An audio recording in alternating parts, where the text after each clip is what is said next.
One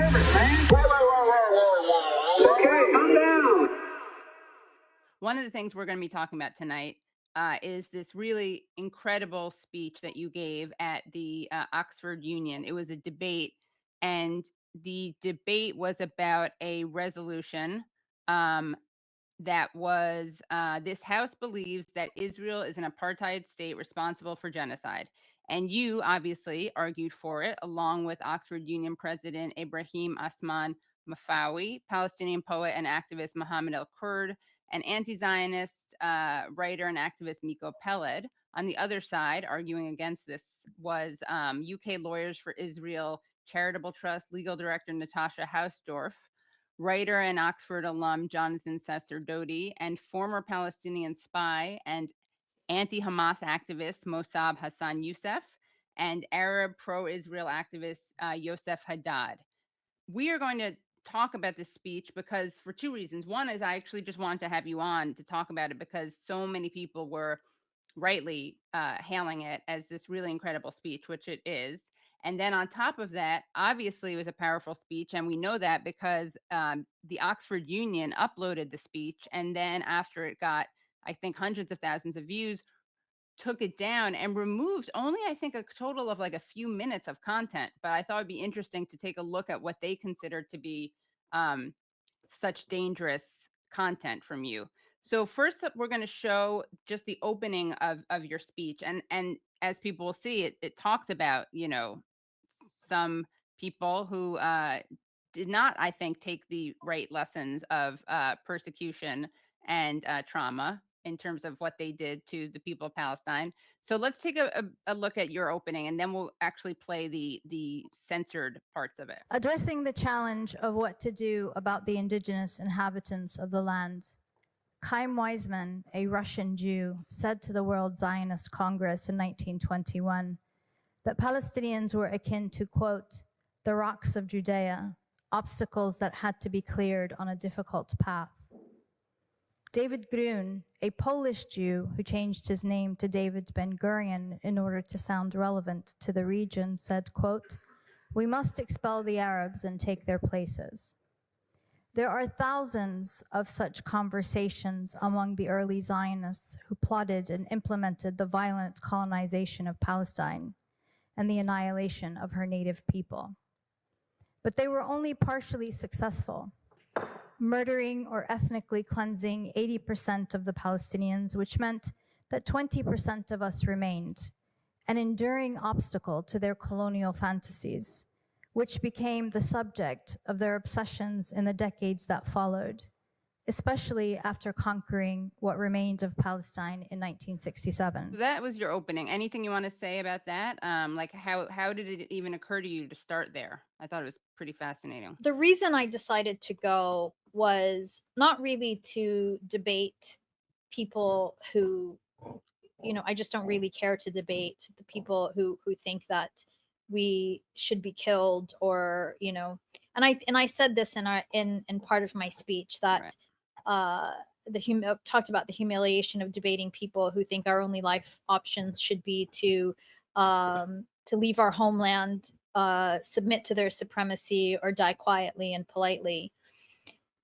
But I decided to go because I have on multiple occasions gone back and listened to the speeches of Malcolm X and Jimmy Baldwin, who spoke at the Oxford Union and the Cambridge Union debates before I was born.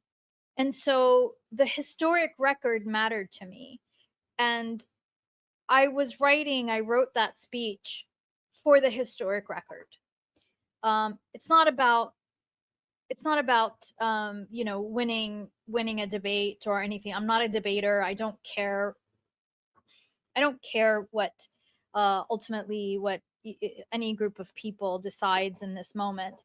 But the historic record is important because there will come a day in which future generations are going to study this extraordinary time when the whole world watched a live streamed genocide in in the wholeness and the fullness of its gore and cruelty and mercilessness and horror.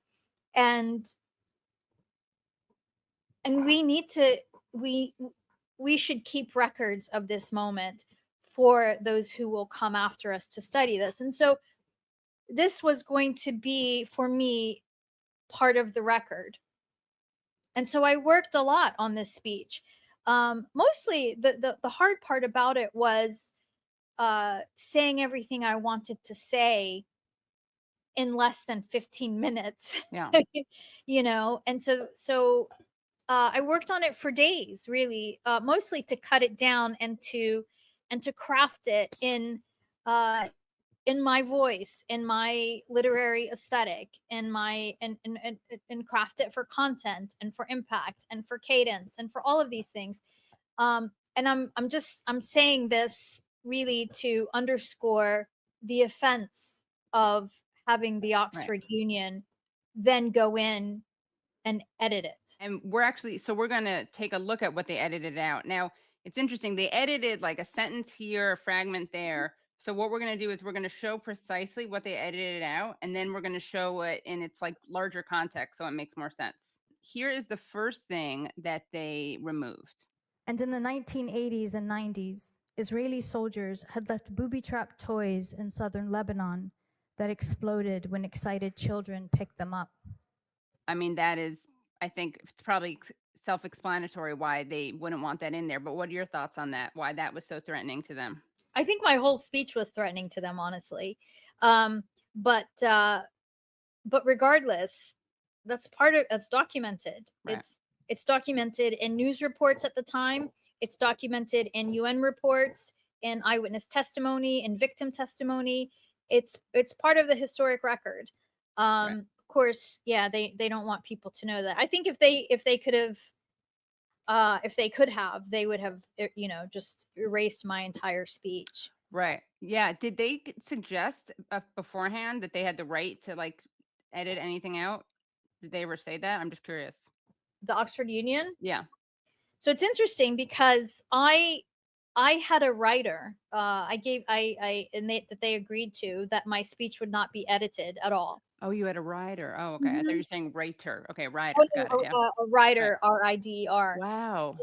However, the release that they told me I had to sign, because because it was, which I was told was a formality, and that the writer that they had agreed to would trump everything else. But that release said, sort of gave them the right to edit it for, I think, just aesthetic, to sort of excise one speech. There's certainly no indication anywhere that they, nor is there a precedent, actually, Hmm.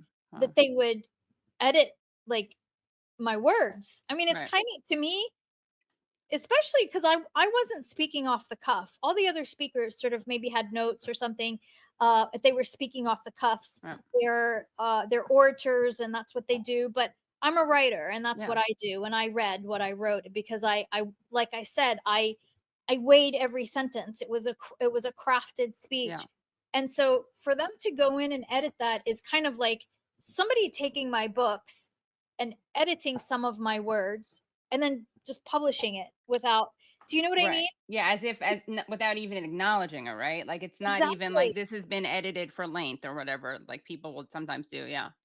Well, that's another thing too, because so first of all, there's this sort of infringement on my intellectual property, my intellectual labor.